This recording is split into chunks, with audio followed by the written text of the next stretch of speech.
আমাদের আজকের এই বর্তমান প্রফেসর ইউনূস সাহেবের মন্ত্রিসভায় ছাত্র উপদেষ্টা আছে না?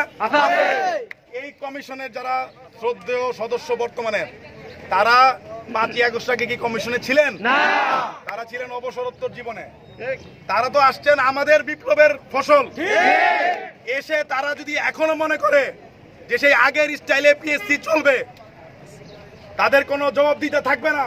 তারা এসি রুমে বসে বাস্তবতা বিবর্জিত পরীক্ষার তারিখ নির্ধারণ করবে, বাস্তবতা বিবর্জিত পরীক্ষার রোডম্যাপ তৈরি করবে। আমরা এটা মানব না। আমরা এখানে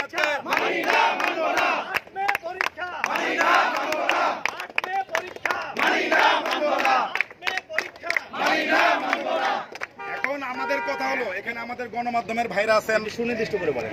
গতকালকে আমরা একটা প্রেস কনফারেন্স করেছি, তার আগের দিন আমরা কমিশনের 6 তারিখ সরকারি ছুটি শেষ হওয়ার পরপরই কমিশনে আসছিলাম। তারা আমাদেরকে অদ্ভুত অদ্ভুত যুক্তিতে ভিতরে তাদের সিদ্ধান্ত চাপাই দিতে চাইছে। আমরা বলছিলাম ছাত্র সমাজ এই সিদ্ধান্ত মানবে না। আপনারা এখানে যদি মনে করেন যে 100-র মতো লোক আসছে, বাকি লোক আসে নাই, বাকি লোক আইনা আমরা এই পুরো এলাকা যদি ভরা দেওয়ার আমাদের চ্যালেঞ্জ দেন, আমরা চ্যালেঞ্জ দিব। লাভটা কি? লাভটা কি হবে? লাভটা কি হবে? আমরা তো এখানে বিভিন্ন বিশ্ববিদ্যালয়ে বিভিন্ন শিক্ষা প্রতিষ্ঠানের প্রতিনিধি আছি। আমরা তো পরীক্ষা দিতে যাই, আমরা তো বলি না পরীক্ষা দিতে যাই না। আমরা বলতেছি পরীক্ষার একটি সুষ্ঠু রোড ম্যাপ দিবেন, একটা পরীক্ষা সাথে আরেকটা পরীক্ষা একটা যৌক্তিক টাইম ফ্রেম দিবেন, যাতে একই পরীক্ষার্থী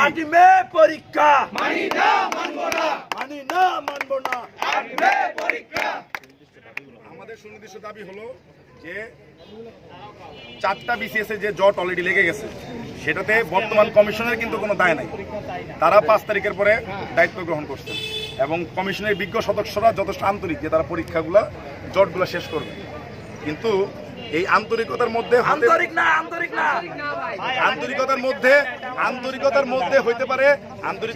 হতে পারে যে ওনাদের কিছু পরিকল্পনার ঘাটতি আছে, ওনাদের কিছু পরিকল্পনার ঘাটতি থাকতে পারে।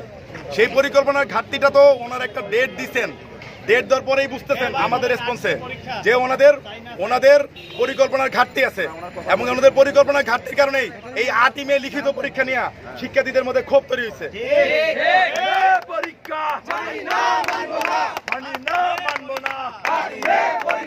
এখন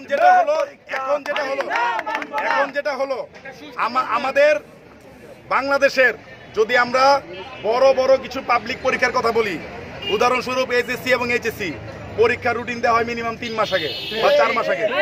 পরীক্ষা রুটিনের মধ্যে যদি কোনো অসঙ্গতি থাকে সেটাও চেঞ্জ হয় না? এরপরে সবচেয়ে বড় বৃহৎ পাবলিক পরীক্ষার নাম কি? সেটার রুটিন, লিখিত পরীক্ষার রুটিন 900 নম্বরের লিখিত পরীক্ষার রুটিন আপনি দিবেন 1 মাস আগে, আর 200 নম্বরের প্রিলি পরীক্ষার রুটিন দিবেন বা ডেট দিবেন 3 মাস আগে। এটা কেমন ন্যায্যতা? আমাদেরকে ভিতরে বলা হয় যে প্রিলি রিটেন ভাইবা বলে একই পড়া। মানে এই গাইডটা কোথায় পাওয়া যায় যে এক গাইড পড়লে বা এক বই পড়লে আমরা 3টা পরীক্ষা দিতে পারবো? তাহলে তো আমাদের এত বই কিনতে হয় না। আমাদের তো রিটেন পরীক্ষারই বই কিন্তু 8-10 হাজার টাকার বই। 44 শেষ করেছি, 40 এক কথা। তো ওনারা যে কথাগুলো বলতেছেন, প্লাস ওনারা ভিতরে আরেকটা কথা বলছেন যে 8ই মের পরে ওনাদের নাকি পরীক্ষা নেওয়ার কোনো ডেট নাই। তাহলে আমার কথা হলো পিএসসির ক্যালেন্ডারে জুন থেকে ডিসেম্বর মাসটা কই গেল? ওটা কই? হ্যাঁ, পিএসসির বছর হতে পারে 6 মাসে হয়, বুঝলাম। এমনি দুনিয়াতে বছর 12 মাসে হয়, পিএসসির বছর হয় 6 মাসে। আরেকটা অদ্ভুত কথা তারা বলছেন, সবাইকে জানা দরকার যে প্রশ্ন করে রাখলে বেশি দিন যদি প্রশ্ন থাকে লিক হয়ে যাওয়ার সম্ভাবনা থাকে। এখনো যদি প্রশ্ন লিক হওয়ার সম্ভাবনা থাকে তাহলে আপনারা পদত্যাগ করেন। আপনারাই আবেদনকারীদের তৈরি করছেন।